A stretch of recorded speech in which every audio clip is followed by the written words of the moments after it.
मुंबईच्या उपनगरीय लोकल ट्रेनमध्ये 11 जुलै 2006 रोजी झालेल्या साखळी बॉम्बस्फोटाने मुंबईसह सारा देश हादरला होता। या प्रकरणात 19 वर्षांनंतर 21 जुलै रोजी निकाल लागला असून मुंबई उच्च न्यायालयाने 12 आरोपींची निर्दोष मुक्तता केली आहे। याच्या तीव्र प्रतिक्रिया उमटत आहेत। लोकल ट्रेनमध्ये हे साखळी बॉम्बस्फोट प्रकरण नेमकं काय होतं, ते का आणि कसं घडवलं गेलं, हे आपण आजच्या व्हिडिओच्या माध्यमातून पाहूया। नमस्कार, मी आकांक्षा आणि तुम्ही पाहताय ट्रेंडी गप्पा। तर 7/11 रेल्वे बॉम्बस्फोट प्रकरण नेमकं काय पाहूया। 11 जुलै 2006 रोजी मुंबईतील लोकल ट्रेनमध्ये झालेल्या साखळी बॉम्बस्फोटांना 7/11 बॉम्बस्फोट म्हणून ओळखलं जातं।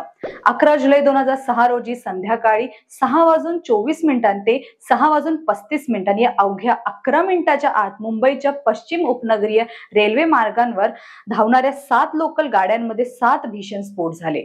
हे स्फोट माटुंगा रोड, माहीम जंक्शन, वांद्रे, खार रोड, जोगेश्वरी, बोरिवली आणि भाईंदर स्थानकादरम्यान घडले।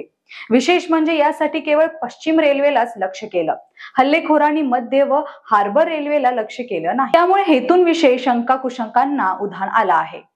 या स्फोटांची वेळ ही अत्यंत नियोजनबद्ध होती। संध्याकाळच्या गर्दीचा तास आणि परिणामी जीवितहानी प्रचंड झाली।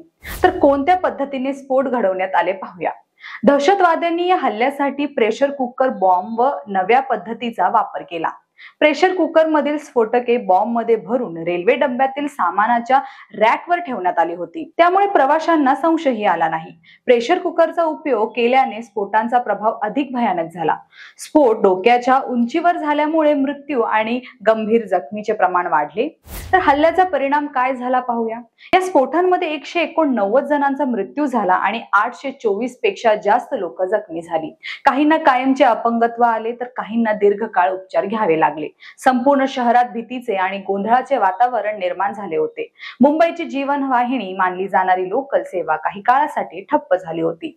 तर कोण होते जबाबदार पाहूया। तपास यंत्रणांच्या अहवालानुसार या स्फोटांसाठी पाकिस्तानस्थित दहशतवादी संघटना लष्कर-ए-तैयबा जबाबदार होती।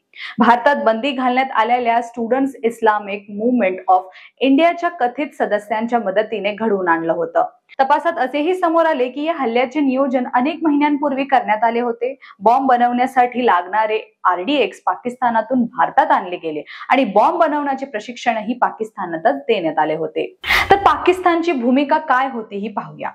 भारतीय तपास यंत्रणांनी पाकिस्तानच्या ISI या गुप्तचर संस्थेचाही या कटात हात असल्याचा आरोप केला। बॉम्ब बनवण्याचे प्रशिक्षण पाकिस्तानमध्ये देण्यात आले होते। तर आरोपी कोण होते आणि काय शिक्षा झाली पाहूया। दहशतवाद विरोध पथकाने नोव्हेंबर 2006 मध्ये दाखल केलेल्या आरोपपत्रानुसार या प्रकरणात एकूण 30 आरोपींची नावे होती। त्यापैकी 17 अजूनही फरार आहेत, ज्यात 13 पाकिस्तानी नागरिकांचा आणि काही भारतीय नागरिकांचा समावेश आहे। उर्वरित 13 आरोपींवर खटला चालवण्यात आला होता। या खटल्याचा तपास आणि न्यायालयीन प्रक्रिया अनेक वर्षे चालली। 2015 मध्ये विशेष मोक्का न्यायालयाने या प्रकरणातील 13 आरोपींना दोषी ठरवलं होतं। त्यापैकी दोष सिद्ध 5 आरोपींना फाशीची तर 7 दोष सिद्ध आरोपींना जन्मठेपेची शिक्षा सुनावली होती। एक आरोपी निर्दोष सुटला होता। फाशी सुनावलेल्या आरोपींपैकी कमल अन्सारीचा तुरुंगातच मृत्यू झाला होता। जन्मठेप झाल्यामध्ये मोहम्मद फैजल अताउर रहमान शेख, एहतेशाम कुतुबुद्दीन सिद्दीकी, नावेद हुसेन खान आणि आसिफ खान यांचा समावेश होता।